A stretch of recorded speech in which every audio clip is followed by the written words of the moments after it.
Hi friends, ഇന്ന് ഞാനൊരു ഇഞ്ചി കറിയുടെ റെസിപ്പിയാണ് ഉണ്ടാക്കാൻ പോകുന്നത്. പിന്നെ നമുക്ക് ടൊമാറ്റോ സ്റ്റൈലിൽ നമ്മളെല്ലാം ഉണ്ടാക്കുന്ന ഇഞ്ചി കറിയാണ്.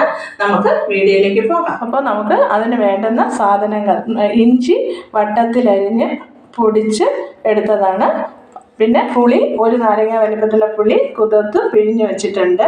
പിന്നെ 3 സ്പൂൺ മല്ലിപ്പൊടി, 3 സ്പൂൺ മുളക് പൊടി, കുറച്ച് മഞ്ഞൾപ്പൊടി, 1 സ്പൂൺ ഉലുവ, കറിവേപ്പില, പിന്നെ കുറച്ച് ശർക്കര, കടുക്, ഉലുവ പൊടിച്ചത്, വറ്റൽമുളക്, ഉള്ളി, അതായത് വെളുത്തുള്ളിയും ചെറിയ ഉള്ളിയും കൂടെ അരിഞ്ഞ് നമുക്ക് കടുക് വറുക്കാനാണ്, ഉപ്പ്, കായം, വിനിഗർ, എണ്ണ.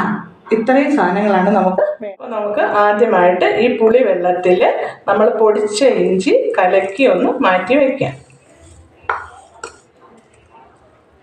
പാൻ അടുപ്പത്ത് വെച്ച് നമുക്ക് എണ്ണ ഒഴിച്ചു കൊടുക്കാം. എണ്ണ നമ്മുടെ ആവശ്യാനുസരണം ഒഴിക്കാം. ഞാൻ സൺഫ്ലവർ ഓയിലാണ് എടുത്തിരിക്കുന്നത്. നമുക്ക് ഇഷ്ടമുള്ള എണ്ണ ഒഴിക്കാം. എന്നിട്ട് നമുക്ക് കടുക് ഇട്ട് കൊടുക്കാം.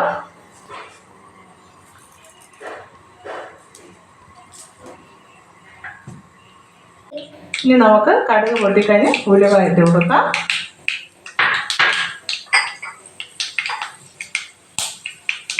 അത് മൂത്ത് വരുമ്പോൾ തന്നെ നമുക്ക് ചെറിയ ഉള്ളി, വെളുത്തുള്ളിയും കൂടി നോക്കിയിട്ട് വഴറ്റിയെടുക്കാം.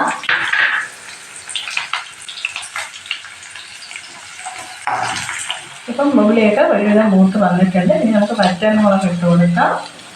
കറിവേപ്പില ഇട്ട് കൊടുക്കാം.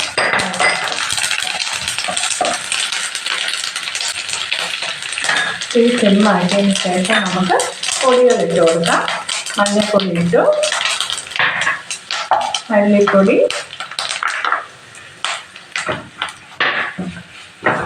മുളക് പൊടി ഇട്ട് കൊടുക്കുന്നു. അപ്പോൾ പച്ചമണം മാറുന്നത് വരെ ഒന്ന് വഴറ്റിയിട്ടിടാം. അപ്പോൾ നമ്മൾ മസാല എല്ലാം മൂത്ത് വന്നിട്ടുണ്ട്. ഇനി നമുക്ക് ഇഞ്ചിയും ഉള്ളിയും ഇത് ഒഴിച്ച് കൊടുക്കാം. പുളിയും ഇഞ്ചിയും കൂടി നമ്മൾ മിക്സ് ചെയ്ത് വെച്ച് ഒഴിച്ച് കൊടുക്കാം. കുറച്ച് നമുക്ക് വെള്ളം ചേർക്കേണ്ടി വരും.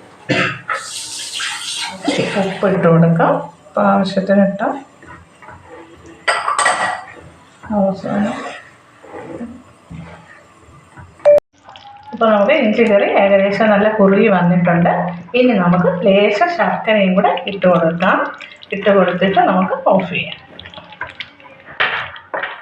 അപ്പോൾ നോക്കൂ ഫ്രണ്ട്സ്, ടൊമാറ്റോ സ്റ്റൈലിലെ ഇഞ്ചി കറി ഇവിടെ റെഡി ആയിട്ടുണ്ട്.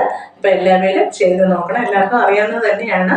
അപ്പോൾ എല്ലാവരും ചെയ്ത് നോക്കിയിട്ട് എന്താണെന്ന് വെച്ചാൽ കമൻറ്റ് ചെയ്യണം, ലൈക്ക് ചെയ്യണം, ഷെയർ ചെയ്യണം. അടുത്തൊരു എപ്പിസോഡുമായി കാണുന്നതുവരേക്കും ബൈ ബൈ.